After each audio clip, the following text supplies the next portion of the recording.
but there's a very useful thing that was just been shown. Okay? It's not a matter, oh, nobody got any signatures. The difference between what we deployed ostensibly to do and what happened. Why was it? Why was that difference? Well, we're going to start with something here, this will be up on our website. Over the last 2 hours, or sometime in the last 2 hours, I received a call which came from Jerry Rose, who'd spoken to Lyndon LaRouche and who had described to Lyndon LaRouche what the presentation was going to be that I was going to give for this meeting. He said, that's wrong. He said, you must start with Kepler. If you don't start with Kepler, if you don't start with physical science, you are wasting everyone's time. Why did he say this? Why did he say this? Now, this is very important because one has to understand what the Manhattan Project actually is. This has been used as a term and it's been described in various ways by various people. Since I happen to be in the center of this, and I'm the person that designed the presentation, and that's the presentation that Lyndon LaRouche said would be wrong, then I feel highly qualified to speak to exactly this issue of what the Manhattan Project is. The situation now, worldwide, is that right now, mankind will be plunged into a thermonuclear war unless a group of people decide that they are capable of actually acting on behalf of humanity as opposed to bestiality.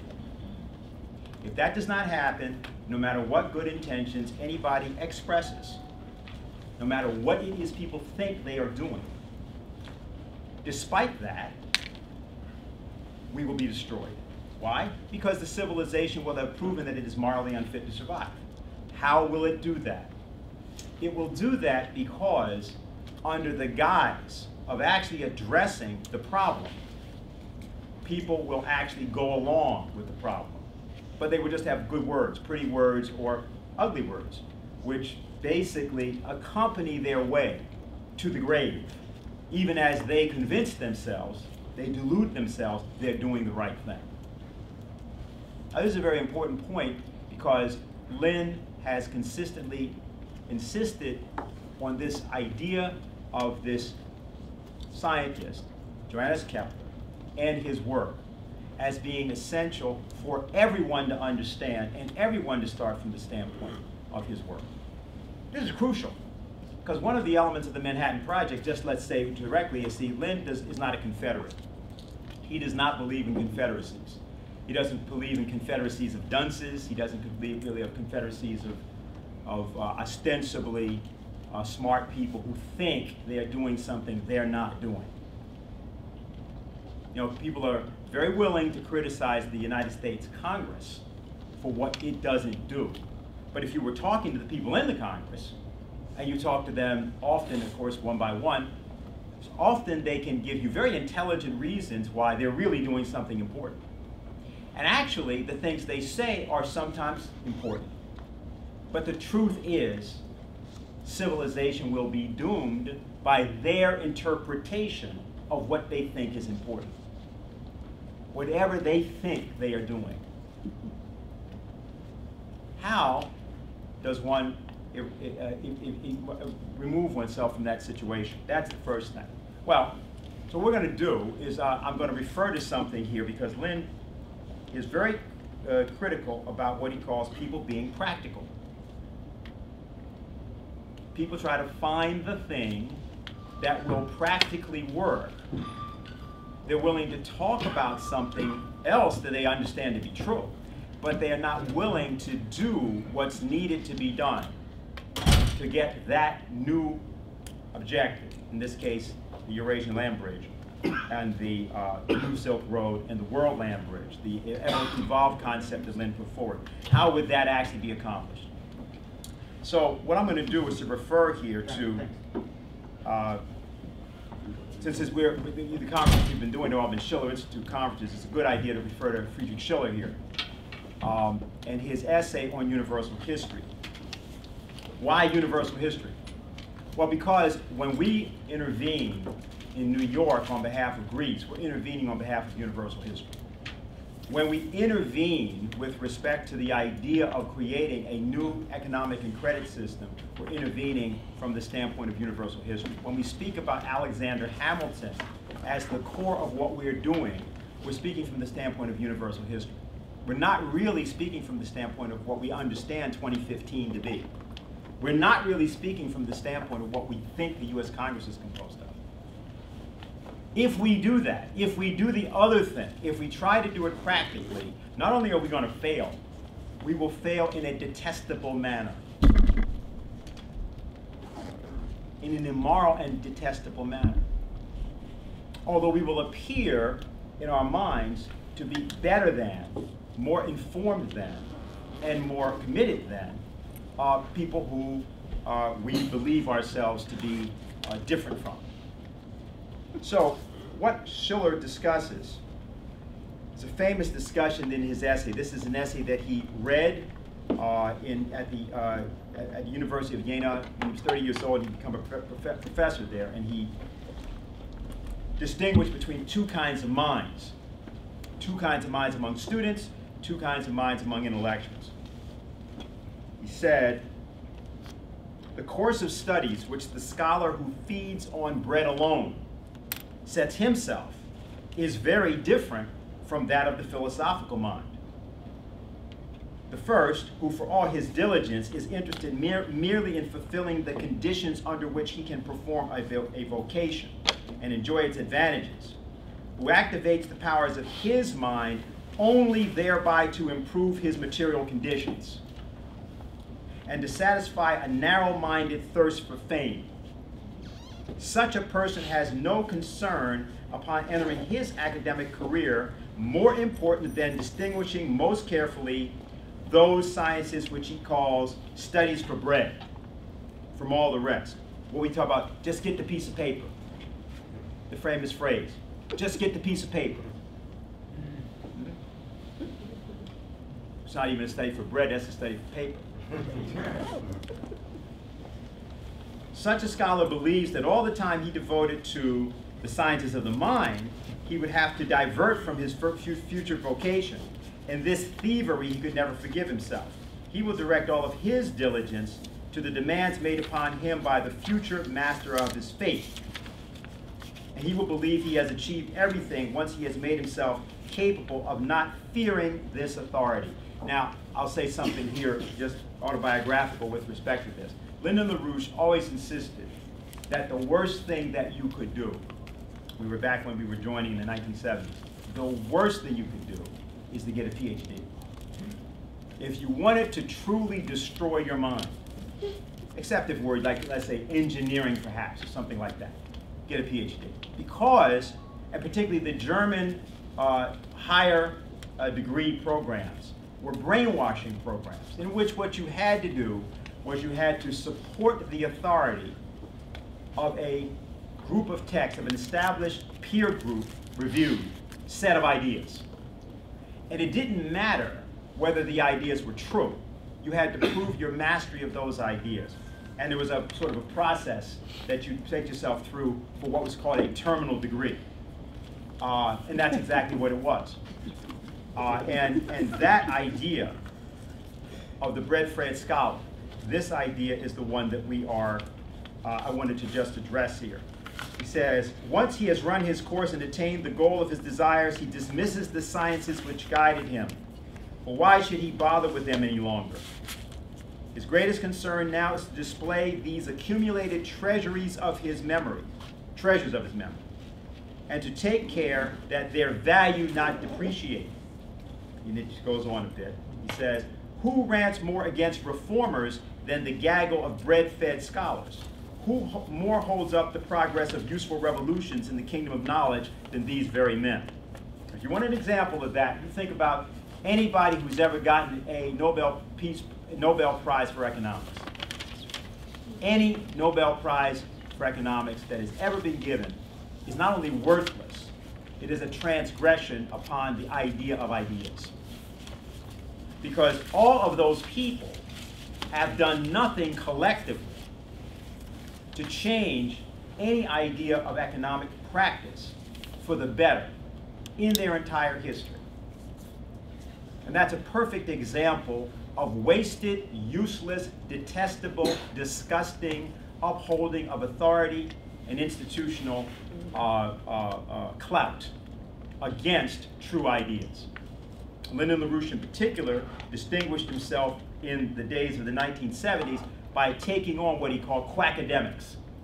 You know, people who were basically these figures with established authority, and he referred to them as quackademics. And what our job was to find these quackademics and find one of them either bold enough or stupid enough to debate him. And what we would do is we would go to the NYUs and the other universities, also Swarthmore colleges and Columbia and so on, and we'd find some individual who believed that he could, in his arrogance, stand up and actually debate Lynn on these matters. And the purpose of this was to demonstrate to the students in the room the bankruptcy of the education they were not getting. And on the basis of that, he created a philosophical faction which was opposed to this kind of deadly established authority. And that's what he did.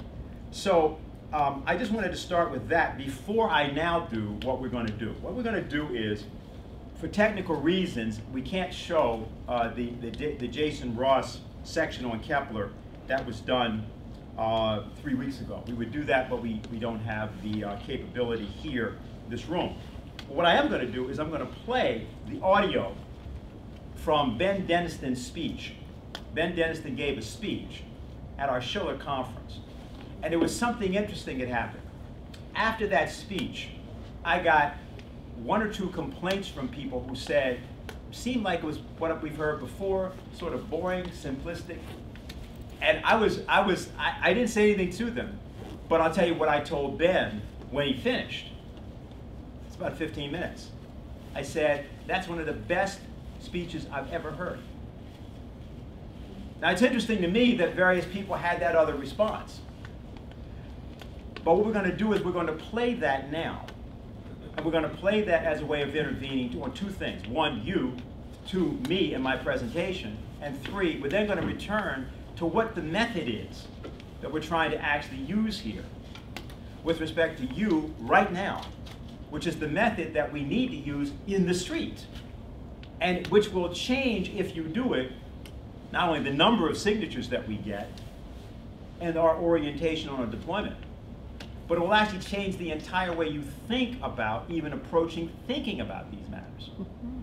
That's our organization. That's what the Manhattan Project was, and that was what Lyndon LaRouche was always indispensable for as long as I've known him. So this speech began, for those who were not at the speech when he gave it, there were some videos that were shown before it of MacArthur and Kennedy, Lynn himself, and others on the question of thermonuclear war. Also, de Gaulle was shown. So Ben begins in mid-sentence. That's what you're going to hear. And then he has a discussion. He didn't use any visuals, so you're not going to need to see him to understand what he's saying. I think we just saw some very powerful footage there. I mean, it's from 1945 to today, 2015. This is now 3 generations that mankind has been struggling with this particular challenge, this threat of thermonuclear war. And, you know, I think it's it's interesting to recognize how much the words of General MacArthur 70 years ago, spoken in 1945, are as true and apt today as they were then.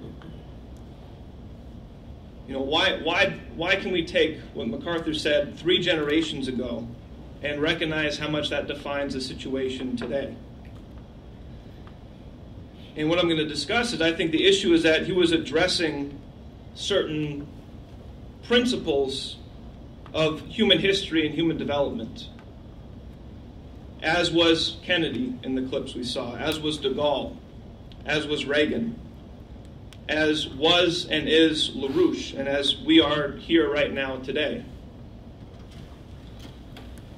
I mean, what are we addressing here? We're dealing with, I think the real issue to take from all this is we're dealing with certain, I would say, scientific principles of the development of mankind. Mankind is a very specific, unique, creative species on this planet and in this solar system.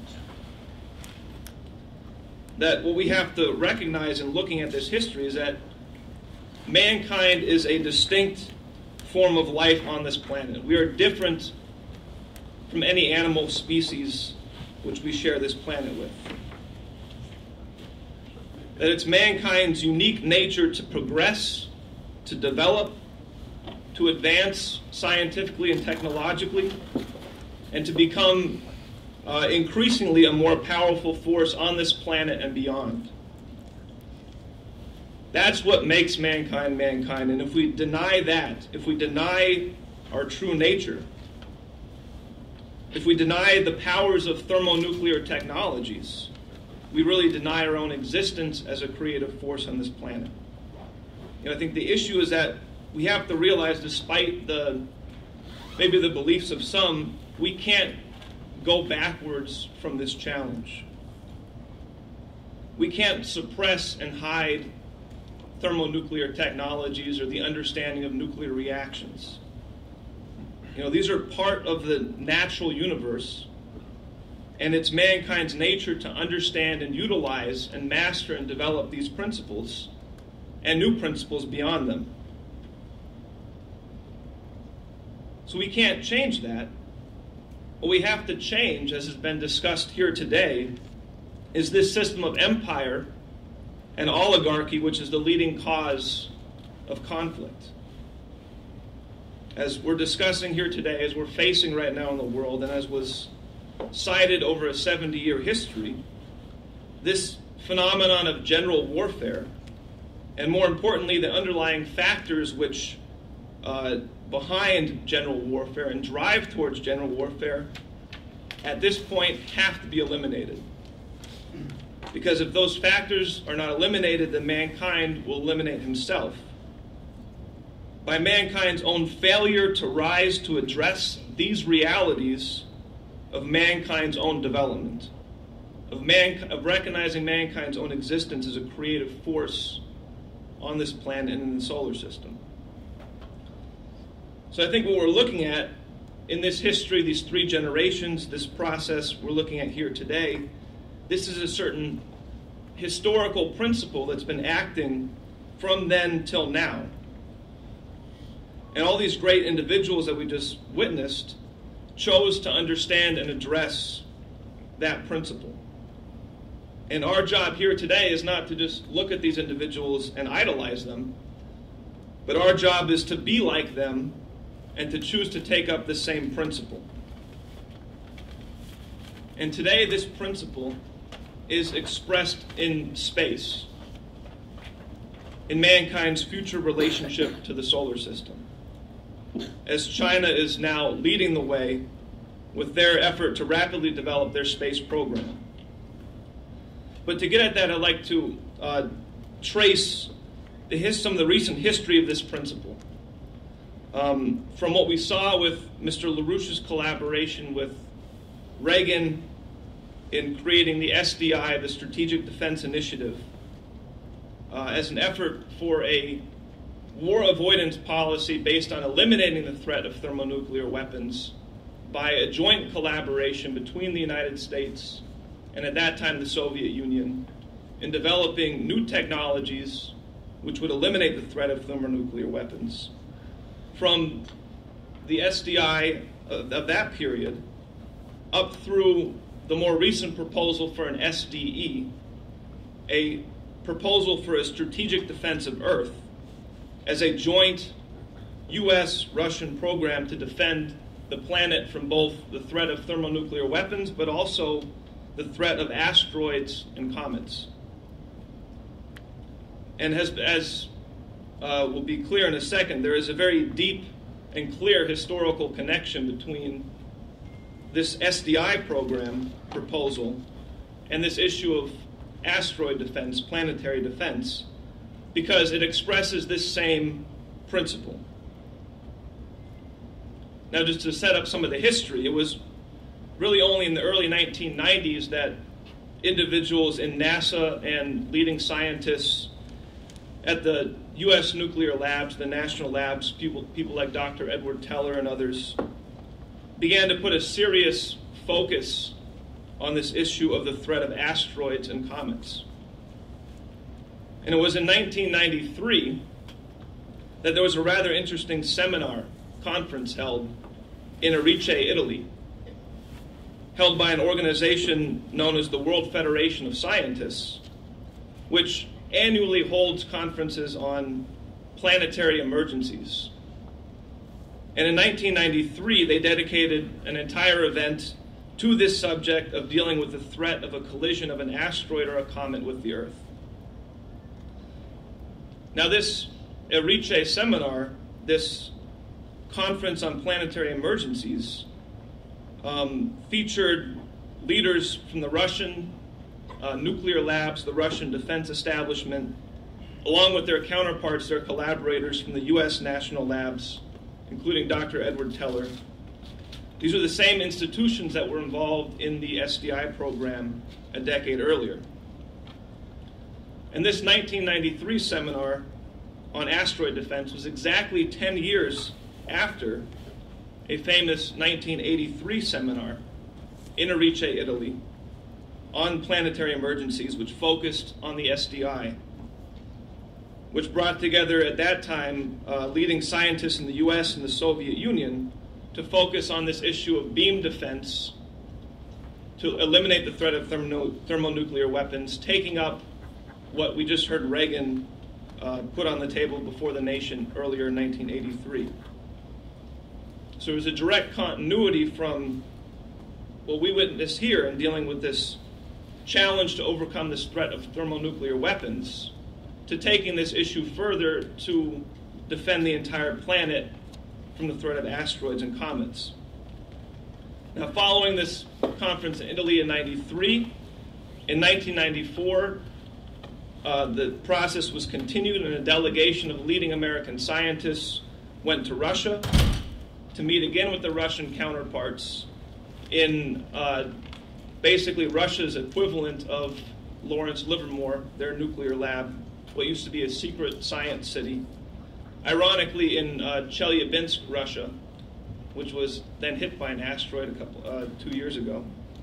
So that was in '94. In '95, the next year, the process was continued in a similar event held at the U.S. National Lab at Lawrence Livermore, where the same Russian and American scientists continued this dialogue.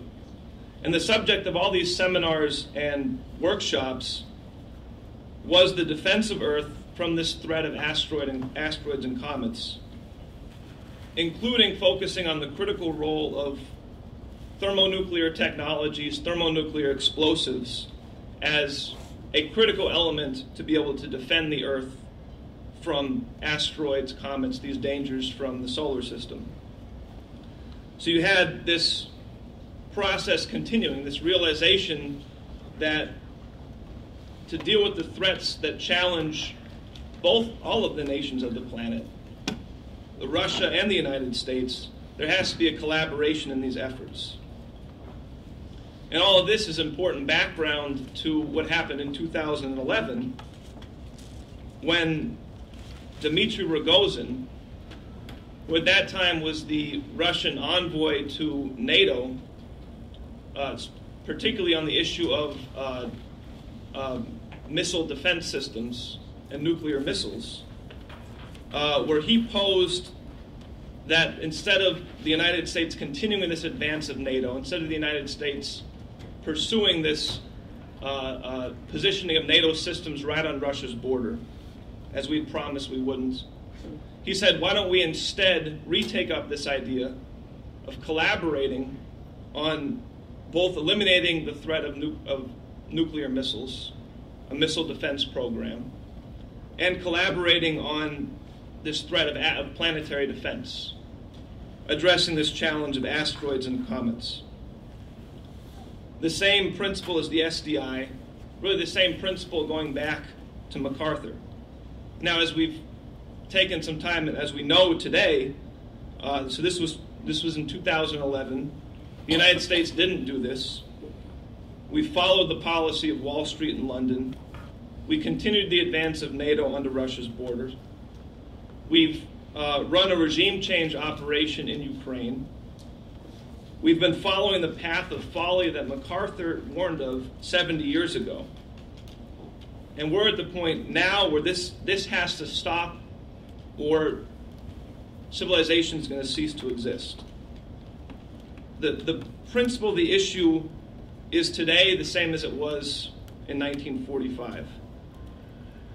And what we need is a new idea. As Dr. Teller said, speaking of the SDI, we need a policy of collaboration that's focused on these larger issues, what Dr. Teller called the common aims of mankind, the common challenges that threaten mankind as a whole. So here we are today. It's almost exactly 2 years to the day since this asteroid exploded over Russia, over Chelyabinsk, Russia. It was February 15th, 2013, 2 years tomorrow. And as people remember, this was a complete surprise. No one saw this coming. There was no warning that this asteroid was going to hit the Earth. And in fact, we still don't know even where the vast majority of asteroids are in our immediate neighborhood of the inner solar system. We are effectively flying blind through the solar system through a field of literally millions of asteroids, any one of which could do major damage, could take out a city, a nation, and some of these things even threaten the entire planet. And we're no closer today to being able to deal with that threat. Some advances have been made, but we have not really taken on the challenge that was put on the table back in the early 90s. We don't know where the vast majority of these asteroids are. We have no serious defense system that could stop an asteroid or a comet, even if we knew one was coming.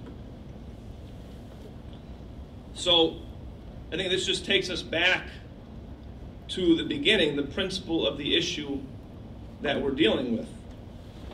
You know, it is only mankind as a unique creative species on this planet that could even conceive of these ideas. You know, mankind is the only being on this planet, the only form of life, the only creative force that could even have potentially the capability of defending the planet. And it's the same thermonuclear technologies which has made warfare no longer possible, which actually gives us the ability to defend all life on Earth from these asteroids and comets.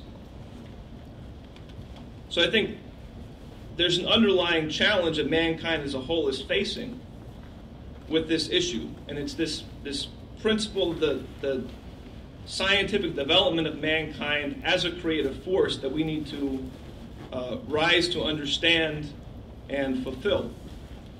That we actually have to, at this point, we have to finally overcome this challenge and collaborate with Russia, collaborate with China, join the BRICS and these other nations.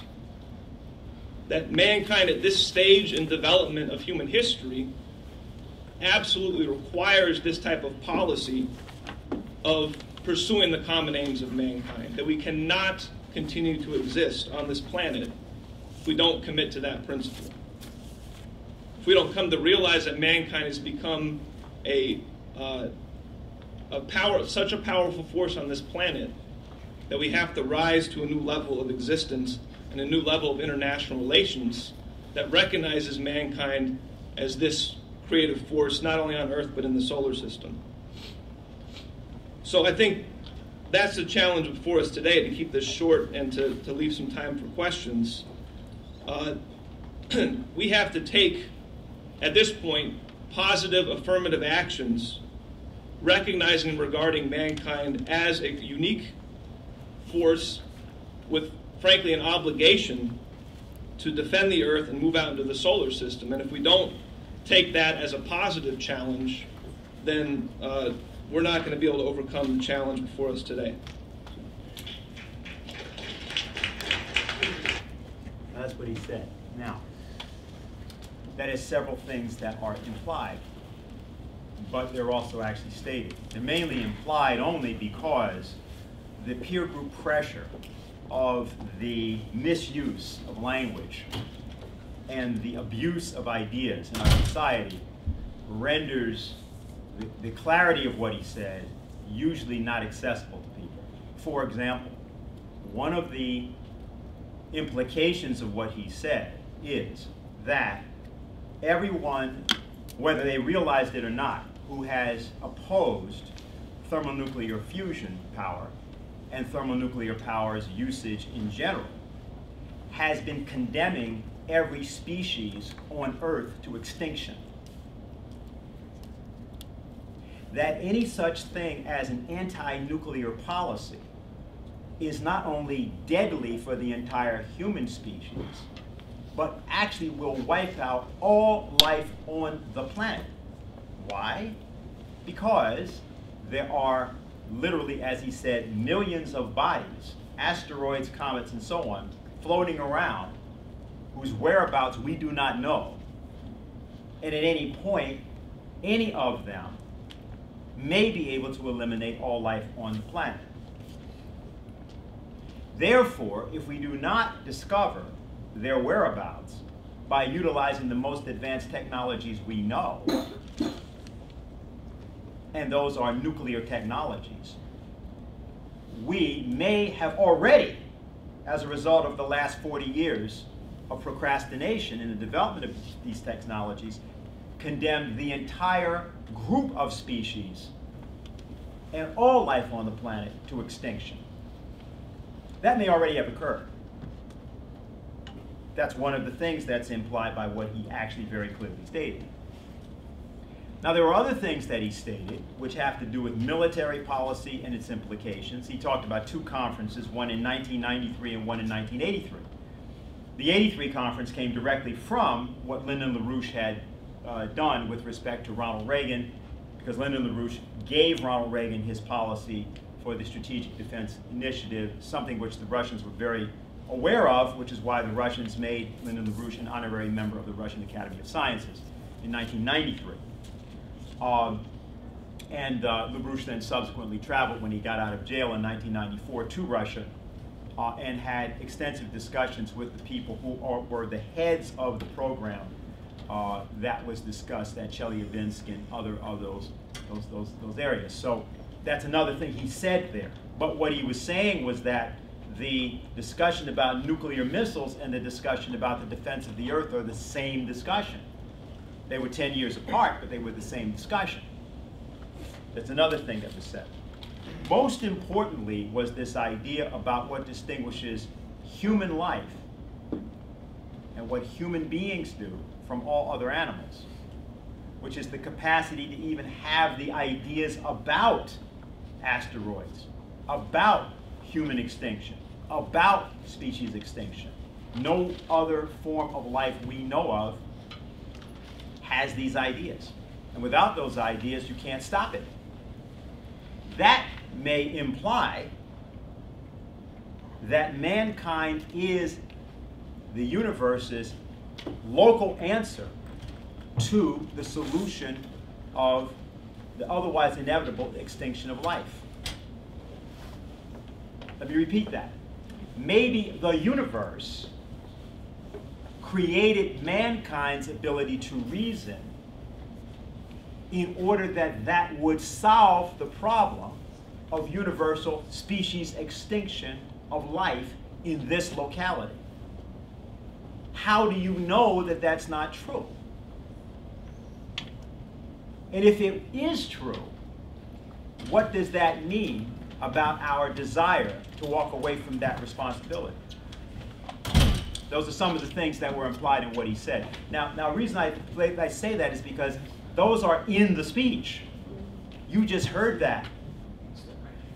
And if you were struck that you didn't hear it, here is where LaRouche's intervention today is of utmost importance because I want to now take up something different. I don't know how familiar people are with the reading of with Greek tragedy. You know, there's Sophocles, there's Euripides, there are various writers. And in Greek tragedies, what happens is that a kind of hereditary mistake is passed along from one generation to another, continually, more or less. And there's different ways in which this is manifest in the different tragedies, and I don't want to here take any of them up in particular, but I want to point something out to you. Plato was severely critical of Greek tragedy.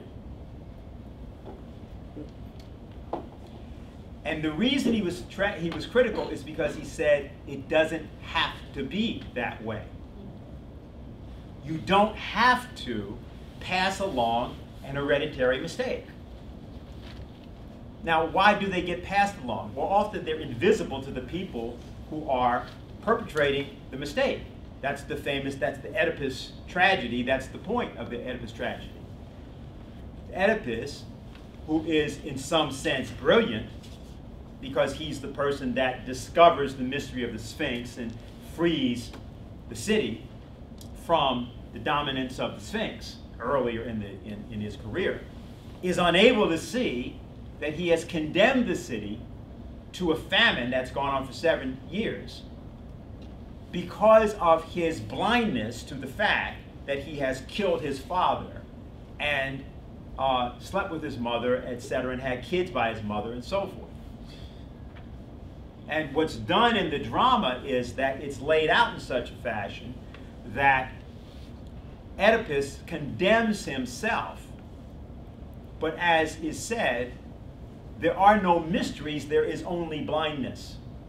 It's a sort of a famous phrase in Greek tragedy. There are no mysteries, there is only blindness. Let's take today and what happened with respect to our deployment. Now, what we did with the rally was fine. It was good. But there was something that should have been embedded in the rally, as it has to be embedded in every meeting we do and everything we do, which is, what is the next step?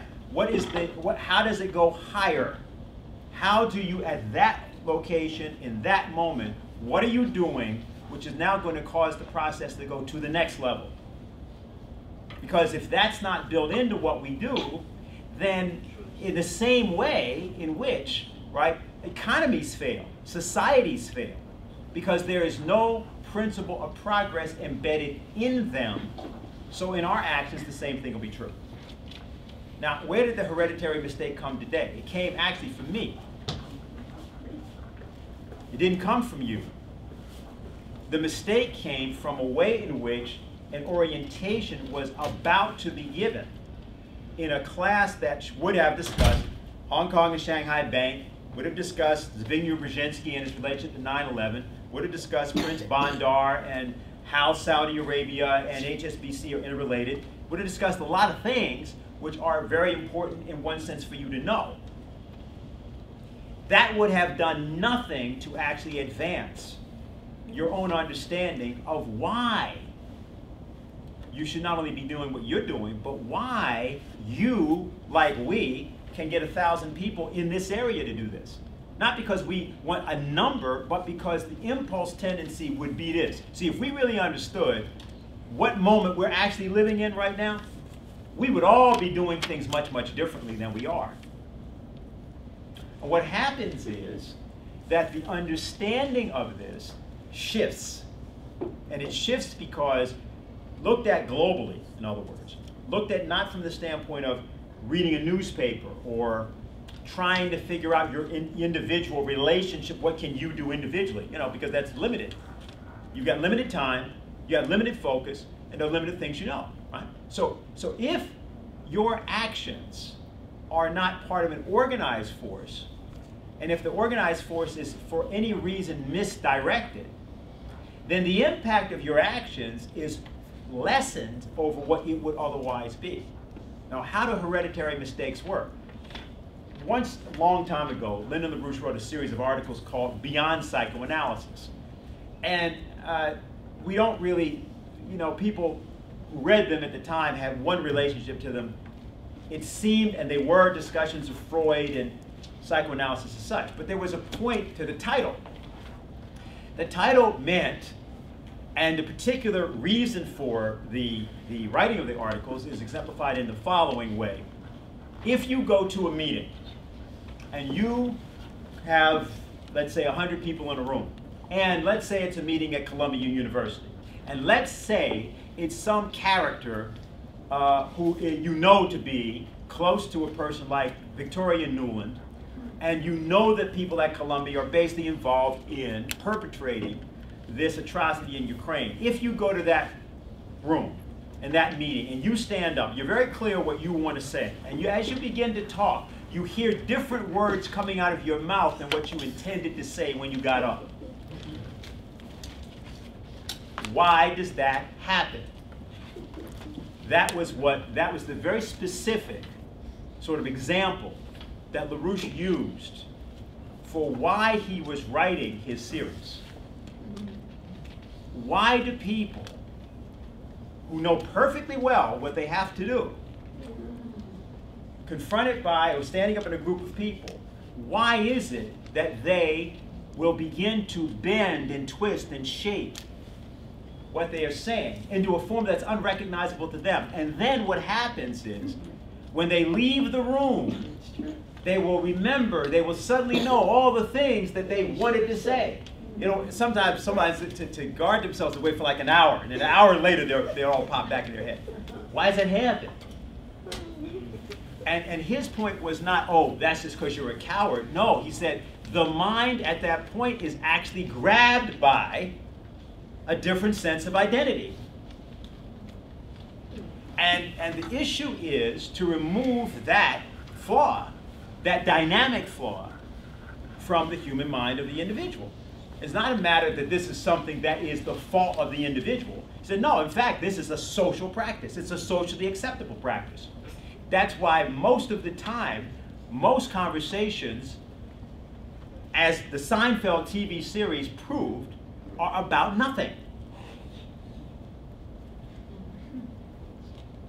In effect, that was what the point of the series was not it. The point is that's how most conversations that most people have most of the time are. They have no content. Because as soon as you introduce content, then you introduce the implications of what that content means. And the implications are usually that you should do something, because most of the things you would talk about, if you really were talking about what was on your mind, would require you and those people to do something completely different than what you're all doing. We all know this. So his idea was, how do you go beyond psychoanalysis? How do you go beyond having to, in other words, go every week to somebody, sit out on a couch and like tell them these things, which, by the way, you probably should do if you have those problems. But why can't you just do that yourself, like before that happens, right? Like in midstream. Okay, so what Lynn has done, what LaRouche has done is, he has this thing called the Manhattan Project.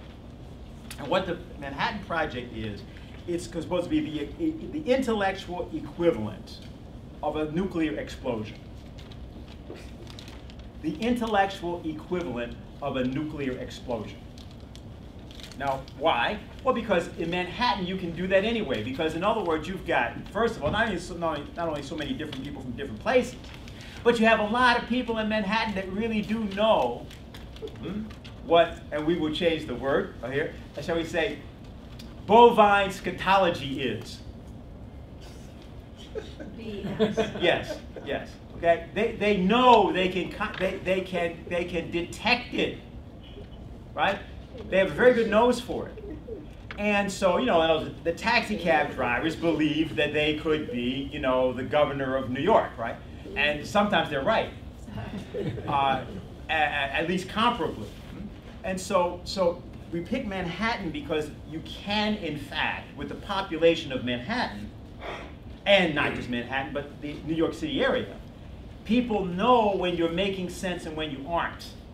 They also know when you're saying something to be overheard saying. This doesn't mean that they are going to, fight willingly with you to change the world. No, but if you are actually committed and if you're actually working in a certain direction. This population, because it happens to be a kind of a metaphor, sort of a microcosm of the entire world. That's who's here. The whole world's here. And therefore, hereditary mistakes of judgment are not something that you have to be condemned to in a Manhattan setting. But now that's not enough. You also have to have an organization and a form of organization whereby if a mistake is being made, that mistake can be corrected, because you've got, in one sense, kind of a chain of command, but it's not a chain of command by any sort of authority.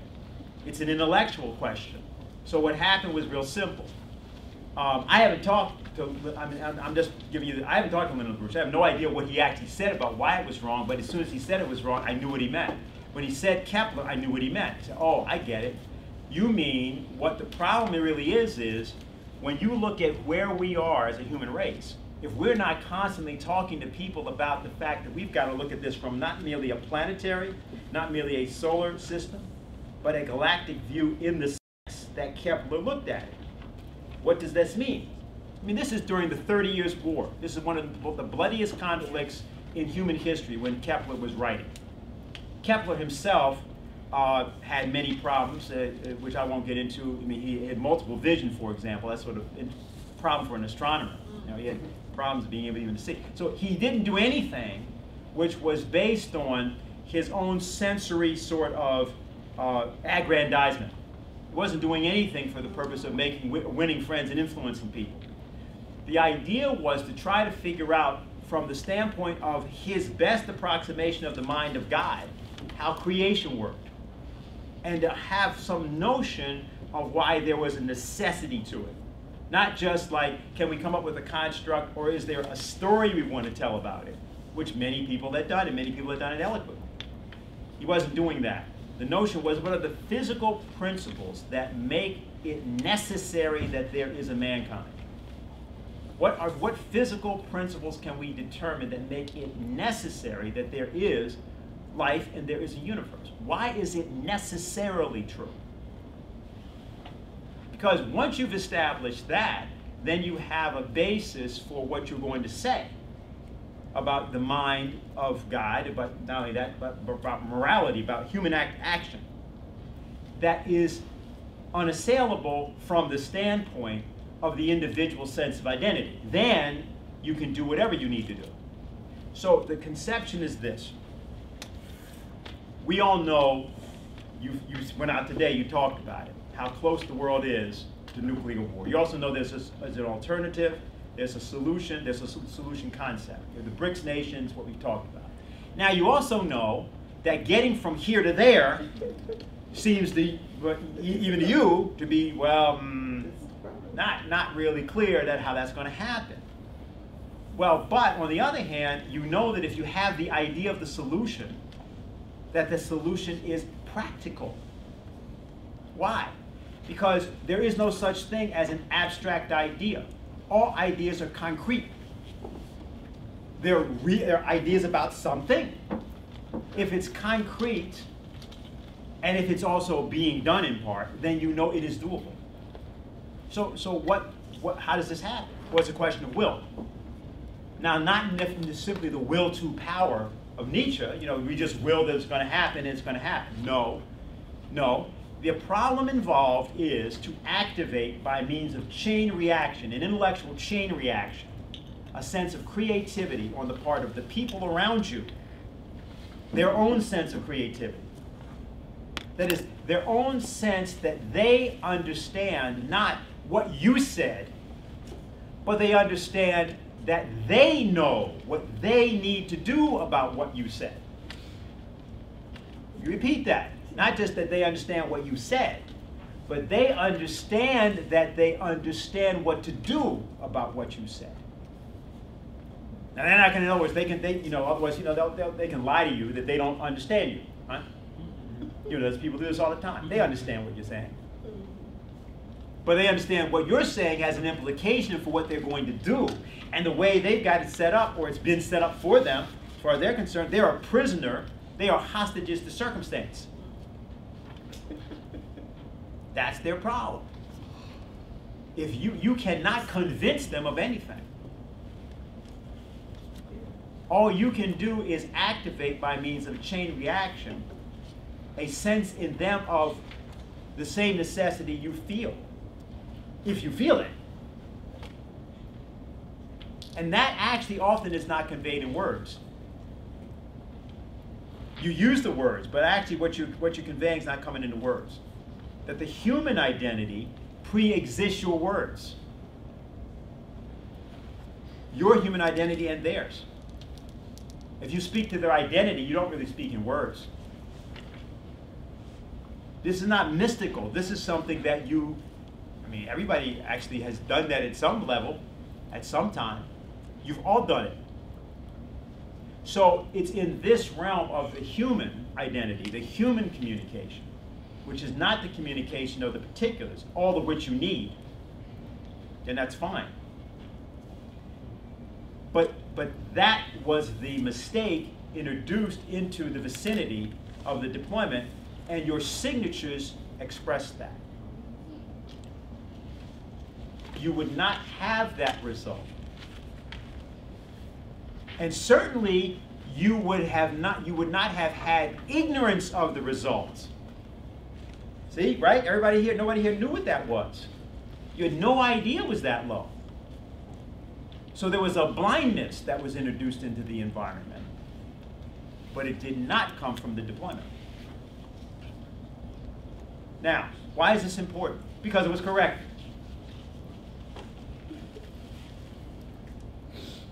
And that is why we can win. That is why we can defeat an Obama. That's why we can defeat anybody else. In fact, we're not even fighting Obama. Huh? We're not fighting flesh and blood. We're fighting principalities and powers, right? Forces of darkness and wickedness in high places. Okay, well, now we can come back to Obama. That's it. But it's not about him. That's what we're fighting. Okay, and so that's what I'm going to say. I think I'll limit it to that. And I think that what's important is we intend to correct these mistakes on the run. You know why? That's how militaries win battles. Commanders make mistakes all the time in battles.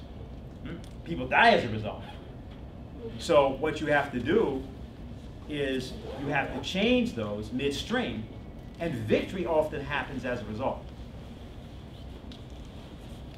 So that is what we're doing, and I hope that that's something that people will be able to use in the upcoming days as we move to our March 21st event, where we need to break out and have 300, 400, 500 people in the room. And have a situation where we're on our way by the spring to 1,000 people in this area doing what you were doing today. That can be done, but only by this form of internal self-correction, by having a philosophical outlook rather than a practical one.